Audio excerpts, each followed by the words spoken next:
Hello friends, आज आपण बनवत आहे वांग्याचं भरीत। त्यासाठी आपल्याला लागणार आहे संबार, मिरच्या, लसूण, कांदा एवढे साहित्य आपल्याला लागणार आहे। सगळ्यात पहिले आपण मसाला तयार करू। तेलामध्ये मिरच्या तळून घ्यायच्या। जिरं, लसूण, मिरच्या एकत्र करून कुटून घ्यायचे। कढईमध्ये 1 ते 2 चमचे तेल टाका। तेल गरम झाल्यानंतर त्याच्यामध्ये सर्व मसाला मिसळून टाका।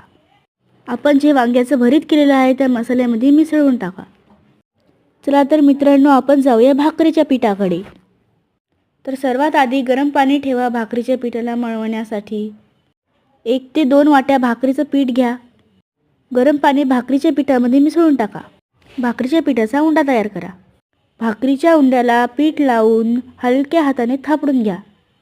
तर मित्रांनो, आपली भाकर तयार झालेली आहे। पोळीसारखे भाकरीला तव्यावर शिजू द्या।